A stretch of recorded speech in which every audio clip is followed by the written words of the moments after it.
Hey guys, welcome to Wave's World. I'm Wave Nunnally, and we're just going to take the next few minutes to talk about your favorite group and mine in the Bible, the Pharisees. Now, hang on, because this is not going to be your mom's Bible study or Sunday school class. Wave's World, we're going to go off-road, and we're going to look at things that are sometimes unique, unusual, surprising, and that we don't usually discuss in church. So, on this business of the Pharisees, are they all just hypocrites and a turnoff? Are they the boogeyman of the New Testament that we should be afraid of? Did all of them just hate Jesus? Were they the ones who were ultimately responsible for putting Jesus to death? This is the kind of stuff that we want to take a look at. Let me give you some quick facts just to factor into your thoughts on the Pharisees. They never show up in the Old Testament or Hebrew Bible. They show up 98 times in the New Testament. They show up only in the land of Israel, and they're only in the Gospels and in the book of Acts with one exception, and that's something that we want to talk about in this discussion. So who was the most famous Pharisee in the Bible? Was it Gamaliel? Was it Joseph of Arimathea? How about Nicodemus? No, it wasn't any of those guys.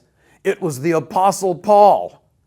Paul says in his own words in Philippians chapter 3, verse 5, I'm circumcised on the 8th day. I am of the nation of Israel. I am of the tribe of Benjamin. I am a Hebrew of Hebrews. And as to the law, I am a Pharisee. Now, if you look in your English Bibles, you're not going to find those words, I am, the present tense verb to be. But Paul is using that, or let's say reusing it, from the previous verse, verse 4. And there you have two present tense verbs that carry on into Paul's statement about himself in Philippians 3, verse 5. This is corroborated by another passage where Paul is not writing, but he's speaking. And in Acts 23, verse 6, Paul says, Brethren, I am a Pharisee, and I am a son of Pharisees. And there, the verb is there in the Greek very clearly.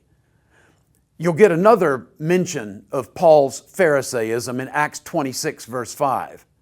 Now, in these statements, Paul is describing himself currently as a Pharisee.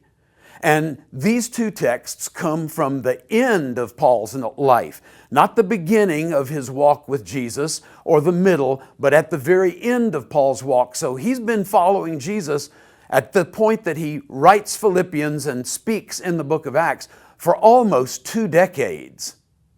This is telling us that the man who wrote about half of the books of the New Testament, who took the good news from one end of the Roman Empire to the other, who traveled thousands of miles and preached to thousands of people, who founded churches all over the place, and who performed many miracles, is self-identifying as a Pharisee to the very end of his life. Now, do you think now that maybe Pharisaism had a positive impact on the New Testament and on the foundations of our faith?